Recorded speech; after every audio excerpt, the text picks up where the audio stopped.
इतिहास के पन्नों में जिस योद्धा को मृत्युंजय कहा गया, जिसे सब दानवीर के तौर पर जानते हैं, जो सदा ही अपने दिए हुए वचनों का पालन करते थे, वो सूर्यपुत्र कर्ण क्या एक राक्षस थे? आजकल बहुत से लोग कहते हैं कि कर्ण अपने पूर्व जन्म में दमोदर नाम का एक राक्षस था। इस बारे में शास्त्र क्या कहता है वो जानकर आप हैरान रह जाएंगे। लेकिन वीडियो में आगे बढ़ने से पहले इस चैनल को सब्सक्राइब जरूर करें और बेल आइकन दबाना मत भूलें। कहा जाता है कि त्रेता युग में दमोदर नाम का एक राक्षस था। उसने सूर्य देव की कठोर तपस्या करके उन्हें प्रसन्न किया और उनसे अमरता का वरदान मांगने लगे। सूर्य देव ने उसे अमरता का वरदान देने से साफ इनकार कर दिया। तो उसने कहा, तो फिर मुझे ऐसे एक सहस्र दिव्य कवचों सुरक्षा दीजिए जिनमें से किसी एक कवच को केवल वही तोड़ सके जिसने 1000 वर्ष की तपस्या की हो, और जो भी उस कवच को तोड़ेगा वो तुरंत मृत्यु को प्राप्त हो। अमरता का वरदान ना देकर सूर्य देव ने उसे 1000 कवचों का वरदान दे दिया। सहस्र कवच का वरदान मिलने के कारण उसका नाम सहस्र कवच पड़ गया। वरदान पाने के बाद तीनों लोगों के प्राणियों पर अत्याचार करने लगा। जब उसके अत्याचार से तीनों लोगों में त्राही त्राही मच गई, तब सभी देवता मिलकर भगवान विष्णु जी की शरण में गए।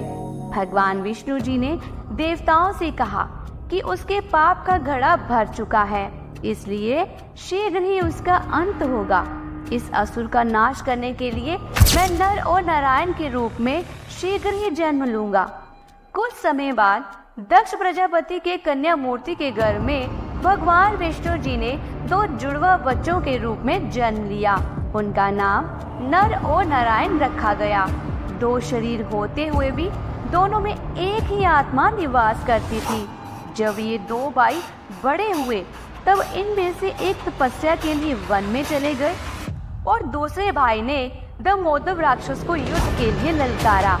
उनके ललकार को सुनकर जोर से हंसते हुए दमोदर बोला, नर तो नहीं जानता कि मुझे मारने के लिए मेरे कवचों को तोड़ना होगा, और मेरे कवच केवल वही तोड़ सकता है जिसने 1000 साल तपस्या की हो। ऐसा मुझे सूर्य देव का वरदान है। उस राक्षस की बात सुनकर नर ने मुस्कुराते हुए कहा, अरे दुष्ट राक्षस, तू भी नहीं जानता कि हम 2 भाई होते हुए भी हमारी आत्मा एक ही है। मेरे भ्राता श्री नारायण तप कर रहे हैं और मैं तुझे युद्ध के लिए ललकारता हूँ। आ मुझसे युद्ध कर।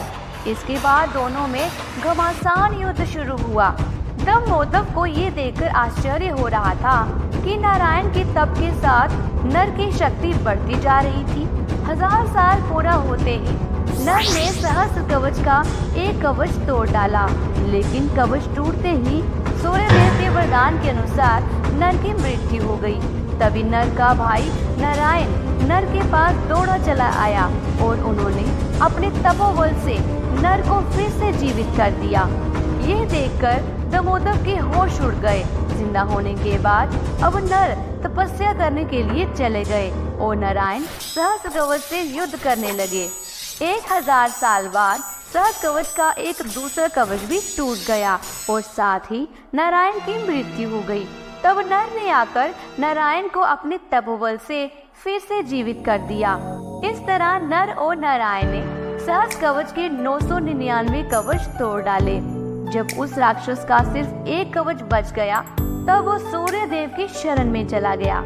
जब द्वापर युग आया, तब सूर्य देव का एक अंश और दमोदर की आत्मा ने कर्ण के रूप में जन्म लिया। दमोदर का जो एक कवच बच गया था, वो जन्म के समय कर्ण को मिल गया। महाभारत के 2 पर्व में सहस्र कवच के बारे में विस्तार से बताया गया है, लेकिन इसमें कहीं भी कर्ण का नाम नहीं आता।